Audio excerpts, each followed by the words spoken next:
Free fire में control setting में गलत सेटिंग ऑन ऑफ करके रखे और ब्लेम करते हैं कि भाई मेरे सेंसिटिविटी खराब है जिसकी वजह से हेडशॉट नहीं लगता है। आप चाहे कितना भी प्रैक्टिस क्यों ना कर लो, लेकिन आपका कंट्रोल सेटिंग ही खराब है तो आप कुछ नहीं कर पाओगे। आज मैं आपको फ्री फायर के कंट्रोल सेटिंग के बारे में बताने वाला हूं कि कौन सा सेटिंग को ऑन करना चाहिए, कौन सा सेटिंग को ऑफ करना चाहिए और कौन कौन सा गलती कर रहे हो उसके बारे में भी मैं आपको बताने वाला हूं। और हाँ, सारे प्लेयर डिफॉल्ट में खेलते हैं, लेकिन जो पुराने प्रो प्लेयर होते हैं वो प्रिसाइज और स्कोप में क्यों खेलते हैं उसका भी सीक्रेट में रिवील कर दूंगा, तो वीडियो को पूरा एंड तक देखिए। ओके, सबसे पहले आप लोगों को सेटिंग वाले आइकन पे क्लिक करके सेटिंग वाले सेक्शन में आ जाना है। उसके बाद आपको कंट्रोल वाले सेक्शन में आना है। जितने भी फ्री फायर का कंट्रोल सेटिंग है सारा सेटिंग आपको देखने के लिए मिल जाएगा। और यहाँ पे जो सबसे ज्यादा इंपॉर्टेंट आपके लिए होने वाला है वो आपका एम प्रिसीजन होने वाला है, और इसके बारे में आपको लास्ट में बताऊंगा ताकि आपको इसका सीक्रेट अच्छे तरीके से समझ में आ सके। तो सबसे पहला यहाँ पर सेटिंग देखो जिसका नाम है वाइटल्स कंट्रोल, जिसमें आपको दो ऑप्शन दिया जाता है, पहला 2 हैंड का, दूसरा 1 हैंड का। अब ये दोनों में से कौन सा आपको इस्तेमाल करना चाहिए, आपके लिए बेस्ट कौन सा होने वाला है। देखो गाइस, पहले वाले ऑप्शन को अगर आप लोग चूज करते हो तो जब भी आप कार वगैरह यूज करोगे तो आप लोग दो हाथों से उस कार को कंट्रोल कर सकते हो, राइट और लेफ्ट भी कर सकते हो इस तरीके का, ठीक है। लेकिन अगर आप लोग आकर के दूसरे वाले ऑप्शन को चूज कर लोगे तो यहाँ पर जब भी आप लोग कार को यूज करोगे तो आप लोग एक हाथ से उसको कंट्रोल कर पाओगे। इस तरीके का जोस्टिक बटन दिया जाएगा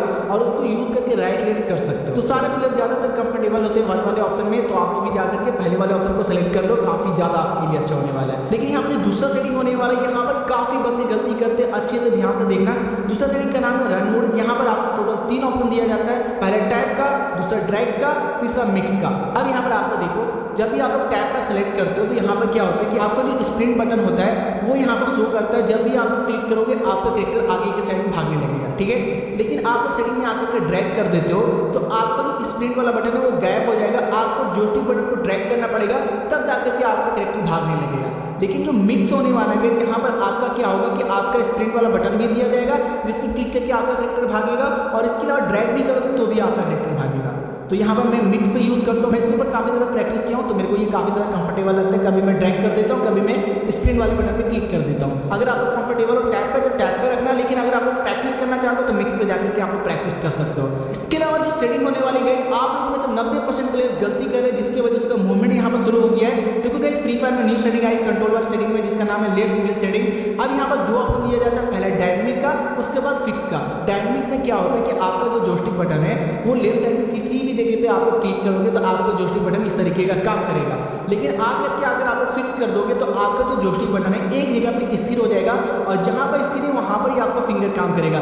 किसी जगह पे क्लिक करोगे आपका ये जोस्टिक बटन नहीं काम करेगा। तो काफी बंदे क्या गलती कर रहे हैं, यहाँ पर फिक्स पे जाकर के सेट कर दे रहे हैं, जिसकी वजह से वो लोग जब जोस्टिक को यूज कर रहे हैं तो अच्छी तरीके से जोस्टिक यूज नहीं हो रहा है, जिसकी वजह से उसका मूवमेंट बहुत ज्यादा खराब हो गया है। तो आप लोग आकर के इसको डायनेमिक में जरूर सेट कर लेना, अपने फ्रेंड को भी शेयर कर दो ताकि उनको भी ये सेटिंग के बारे में पता चल सके। अब जो हमारा नेक्स्ट सेटिंग होने वाला है ये सेटिंग को अच्छे तरीके से समझना, क्योंकि ये भी आप लोगों के लिए बहुत ही ज्यादा इंपॉर्टेंट है, जिसका नाम है थ्रोबल स्लोट। जिसमें आप लोगों को 2 ऑप्शन दिया जाता है, पहला सिंगल स्लोट, दूसरा डबल स्लोट। अब सिंगल स्लोट में क्या होता है कि जब भी आप लोग सिंगल स्लोट में रखते हो तो आपका ग्रेनेड हो गया, आपका ग्लू बॉल हो गया, आपका लैंडमैन हो गया, किस स्लोट में आप लोगों को देखने के लिए मिल जाएगा, जहाँ पे क्लिक करके सारी चीज आपको इस्तेमाल कर सकते हो। लेकिन यहाँ पे प्रो प्लेयर होते हैं वो डबल स्लोट पे यूज करते हैं। क्यों? क्योंकि यहाँ पर ग्लू बॉल का अलग आपको बटन दे दिया जाता है, ग्रेनेड का लैंडमैन का अलग दे दिया जाता है। आपको जाकर के डबल स्लोट पे सेट कर लेना। लेकिन नीचे के साइड में 2 और ऑप्शन यहाँ पर ओपन हो जाता है जब आप लोग डबल स्लोट करते हो। पहला ग्लू बॉल और स्मार्ट थ्रो, दूसरा परमानेंट ग्लू बॉल बटन। अब ग्लू बॉल और स्मार्ट थ्रो क्या है कि जब भी आप लोग ऑन करोगे ना तो यहाँ पर क्या होगा कि आप लोग ग्लू बॉल वाले बटन पे जैसे ही क्लिक करोगे आपका ग्लू बॉल लग जाएगा।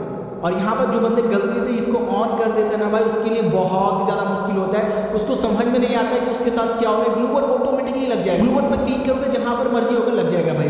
आकर के इसको ऑफ कर देना, क्योंकि ये सेटिंग ना बहुत ही ज्यादा गंदी सेटिंग है भाई। काफी लोग गलती से ऑन कर लेते हैं और उनको समझ में नहीं आता है, वो लोग ऐसे ही खेलते रहते हैं। आकर के आप लोग इसको ऑफ कर दें। लेकिन नीचे के साइड में एक और ऑप्शन आपको मिल जाता है, auto switch back to weapon का। अगर ये सेटिंग को ऑन कर देते हो तो ग्लू बॉल जैसे ही लगेगा ना आपका स्मार्ट थ्रो से, तो ग्लू बॉल और स्मार्ट थ्रो से जैसी ग्लू बॉल लगती है उसके बाद आपके हाथ में वेपन आ जाएगा। अगर आप लोग ऑफ कर दोगे तो ग्लू बॉल लगाने के बाद वेपन नहीं आएगी, ग्लू बॉल ही आपके हाथ में रहेगा इस तरीके का। तो आपको समझ में आ रहा होगा। लेकिन आप लोग आकर के इसको ऑफ कर देना भाई, बहुत ही गंदी सेटिंग है। Permanent glue ball button setting भाई ये एक ऐसी सेटिंग है ना, अगर आप इसको ऑन कर लोगे ना तो आप लोग खुद इसको गाली दोगे। कैसे? चलो मैं आपको दिखाता हूँ। देखो, अगर आप लोग ऑफ करोगे तो आपके स्क्रीन में कुछ भी नहीं दिखेगा, लेकिन अगर आप लोग ऑन कर देते हो आपके पास 0 ग्लू बॉल भी रहेगा ना तो इस तरीके का आइकन शो करेगा।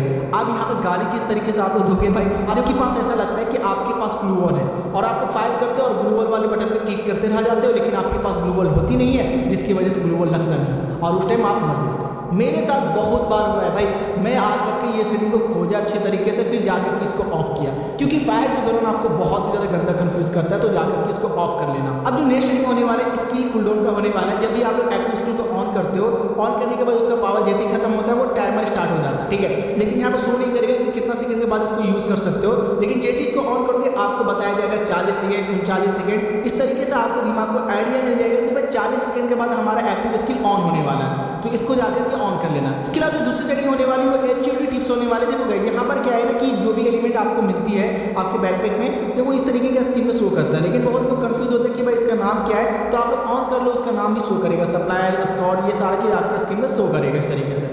तो अगर आप लोग ऑन करना चाहते हो तो ऑन कर सकते हो, अगर आप लोग ऑफ करना चाहते हो ऑफ कर सकते हो। मैं ऑफ करके खेलता हूँ।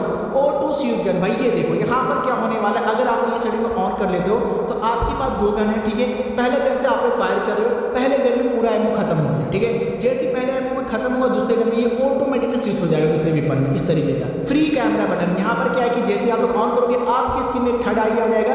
बहुत ही काम की चीज़ें अच्छे से समझो। थर्ड आई क्या है कि जब भी आप इसको ऊपर प्रेस करके राइट क्लिक करते हो तो कैमरा आपके चारों तरफ मूव होता है। तो ये कब काम आता है, जब भी आप लोग लैंडिंग करते हो, जब भी आप लोग पैराशूट यूज करके लैंडिंग करते हो तो आप लोग चारों तरफ देख सकते हो कि कौन सा एनिमी कौन सा लोकेशन में लैंड कर रहा है। जब भी आप रोटेशन ले रहे हो तो आप लोग चारों तरफ इस तरीके से देख सकते हो। तो बहुत अच्छी सेटिंग है, आप लोग जाकर के इसको ऑन कर लो।